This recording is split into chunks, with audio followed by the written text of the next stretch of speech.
Commanders, security directors, and assigned containment personnel, listen closely. You're in this room right now because you've been cleared for Special Access Program M03 Gloria. We're about to commence a highly classified explainer dossier. I'm here to walk you through the operational directives for SCP-003.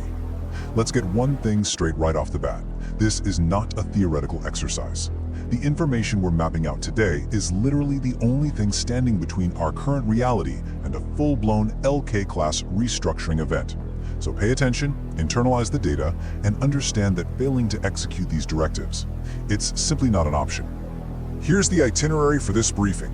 We're going to cover thermal containment protocols, the anatomy of the anomaly, its biological growth stages, the classified M03 Gloria incident report, and finally, the telepathic threat it poses. Don't let the brevity of this list fool you. Absolute adherence to these protocols is a matter of life and death for everyone on this planet. Let's move. All right, diving right into Section 1, Thermal Containment Protocols. This is the absolute most critical operational directive in this entire dossier. Everything else we talk about is secondary to holding this baseline.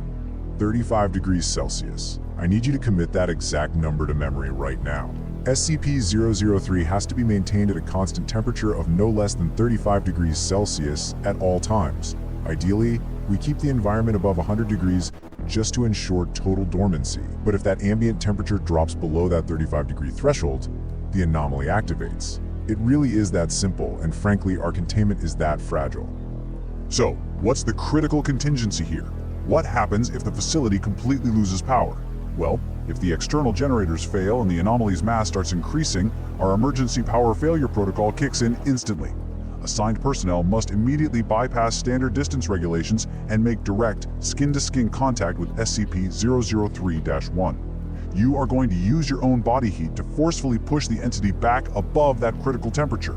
And make no mistake about this, even if it reaches activation temperature, you hold that contact. You do not let go until it fully advances to its second growth stage. You are literally holding the line with your own biology. Naturally, these thermal requirements dictate our biological contamination rules. The entity reacts to complex life.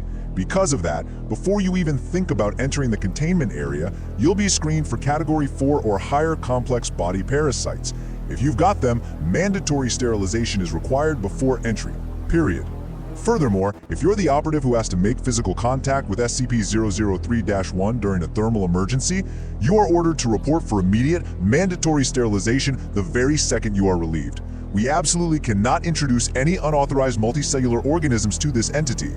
Okay, that covers our defensive posture. Let's pivot to Section 2, Anatomy of the Anomaly. To effectively contain a threat, you've got to understand what it's actually made of. We're dealing with a jarring duality here. SCP-003 is actually two distinct components from totally separate origins.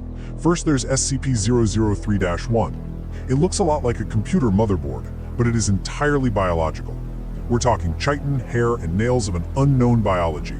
It predates our earliest circuit boards by thousands of years, and yes, it is sentient. Then there's the device it rests on, SCP-003-2. This is an ancient stone tablet covered in pale, flickering, glowing runes from a language we still can't identify. It runs on a non-biological internal computer and emits targeted bursts of radiation, light, and heat specifically designed to keep SCP-003-1 contained. So, on one hand, you have horrific organic hardware.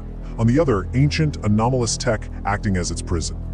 But here is the grim reality of our situation. That ancient stone tablet? Its internal anomalous power source has been dying since centuries before we even found it.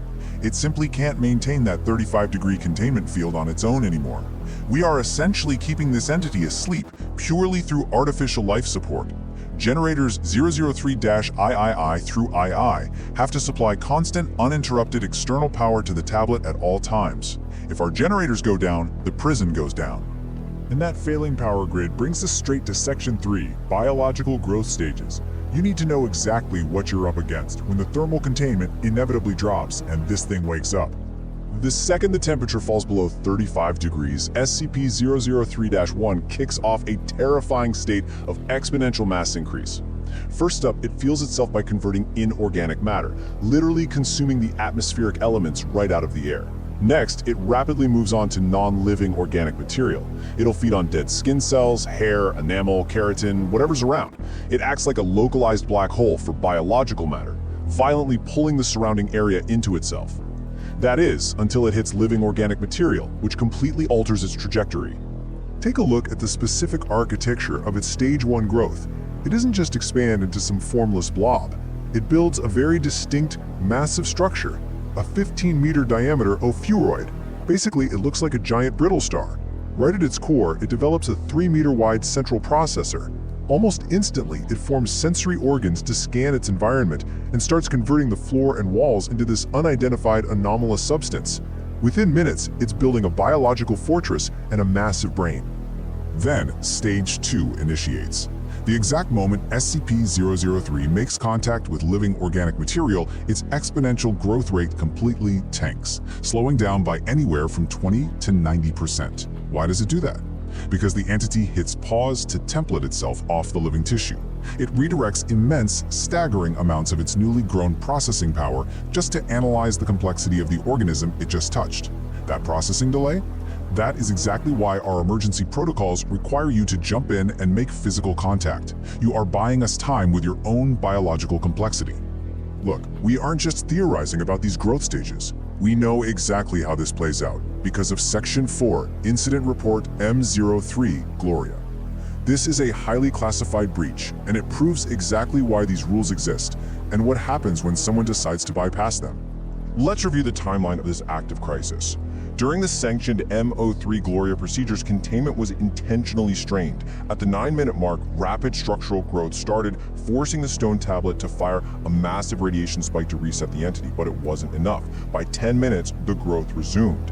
It formed a coherent outer shell and breached the observation gallery, trapping 9 researchers. At 15 minutes, it physically encompassed all 9 team members in these rapidly grown appendages, and then it paused. It completely rearranged its core form into a 3-meter tall female humanoid, complete with peripheral tentacles extruding from its newly formed hair and spine. It used our researchers as a template to build itself a body. Eventually, power was restored, and we managed to force the anomaly back into its dormant state. But the administrative fallout was severe.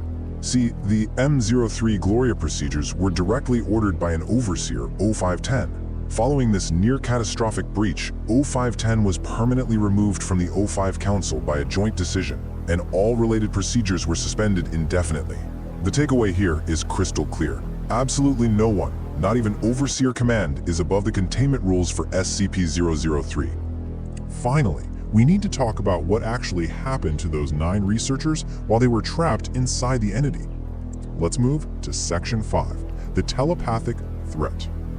Listen to this quote. It comes straight from the classified debriefing of Dr. Tilda David Moose, the M03 Gloria lead. Quote, "She tried to talk to us. We all heard her voice in our heads, in a sort of half-language we couldn't fully understand," unquote. While the researchers walked away physically unharmed, the psychological invasion they went through was profound. The entity wasn't just analyzing their bodies, gentlemen. It was dissecting their minds. You really have to grasp the sheer alien nature of this telepathic assault. During the debrief, we learned the entity forced one researcher to experience a replay of every single memory of emotion they had ever felt, all violently compressed into mere minutes.